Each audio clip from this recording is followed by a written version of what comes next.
Morning student, HRD online class में आज मैं आपकी हिंदी की क्लास में आपके लिए लेकर आई हूँ सर्वनाम के प्रकार।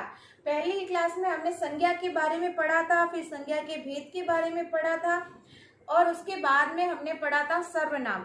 सर्वनाम किसे कहते हैं? संज्ञा के स्थान पर प्रयुक्त होने वाले शब्दों को हम सर्वनाम कहते हैं, जो मैंने आपको पिछले वीडियो में बताया था। आज हम पढ़ने जा रहे हैं सर्वनाम के प्रकार। सर्वनाम कितने प्रकार के होते हैं? तो सर्वनाम 6 प्रकार के होते हैं। पहला प्रकार है वो है पुरुषवाचक सर्वनाम। पुरुषवाचक सर्वनाम के 3 प्रकार होते हैं: उत्तम पुरुष, मध्यम पुरुष, अन्य पुरुष। दूसरा है निश्चयवाचक सर्वनाम, तीसरा है अनिश्चयवाचक सर्वनाम, चौथा है प्रश्नवाचक सर्वनाम, पांचवा संबंधवाचक सर्वनाम और छठा है निजवाचक सर्वनाम। तो ये 6 प्रकार है सर्वनाम के, जिसमें से आज हम सिर्फ एक प्रकार पढ़ेंगे, पुरुषवाचक सर्वनाम किसे कहते हैं और उनके भेदों के बारे में पढ़ेंगे। तो पहला प्रकार है पुरुषवाचक सर्वनाम। तो पुरुषवाचक सर्वनाम किसे कहते हैं? तो पहले ये जानते हैं, जो सर्वनाम शब्द किसी व्यक्ति, प्राणी आदि के स्थान या नाम के लिए प्रयुक्त किया जाए उसे पुरुषवाचक सर्वनाम कहते हैं। जैसे व्यक्ति, जैसे हम हैं, हम खुद हैं, तो हम अपने लिए क्या कर सकते हैं? हम हैं, मैं जा रहा हूँ, है ना। और कोई हमसे सुन रहा है तो हम उसके लिए यूज कर सकते हैं सुनो, तुम, है ना। तो ऐसे शब्द जो होते हैं वो पुरुषवाचक सर्वनाम में आते हैं। तो ऐसे ही पुरुषवाचक सर्वनाम के 3 प्रकार है: उत्तम पुरुष, मध्यम पुरुष, अन्य पुरुष। तो अब हम इन प्रकारों के बारे में पढ़ते हैं।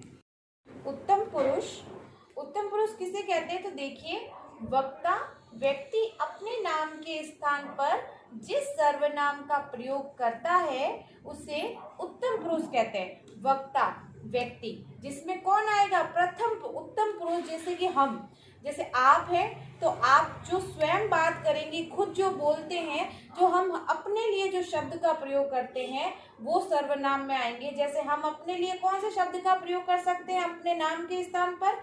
मैं, हम, है ना। जैसे हम बार बार अपना नाम तो नहीं बोल सकते ना। जैसे मेरा नाम खुशबू है तो मैं ये थोड़ी कहूंगी कि खुशबू जा रही है, खुशबू आ रही है, खुशबू खाना खा रही है।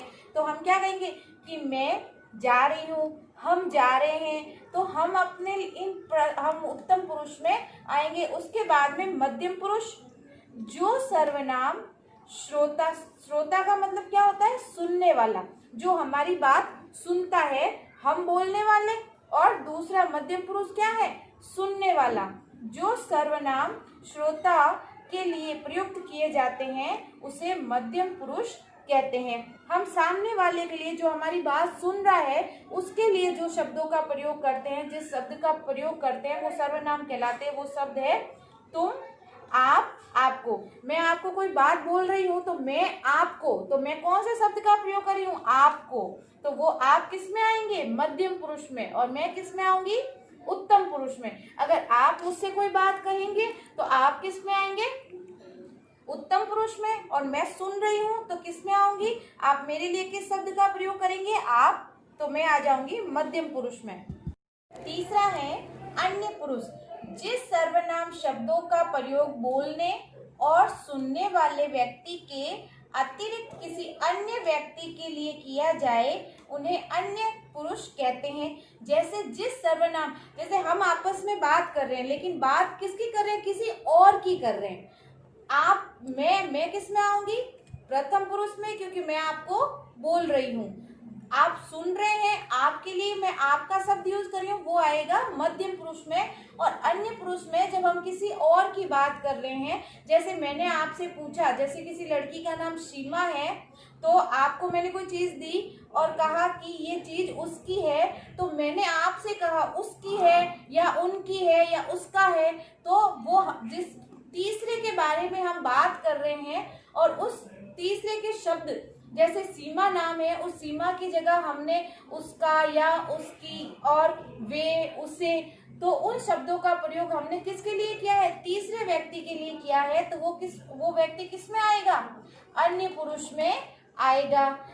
तो हमने प्रथम पुरुष, उत्तम पुरुष, मध्यम पुरुष और अन्य पुरुष के बारे में पढ़ लिया है। और कल हम अगले वीडियो में अपने अगले भेदों के बारे में पढ़ेंगे। आज आपको कॉपी वर्क करना है और 4 बजे तक कॉपी फिल करवानी है। Thank you.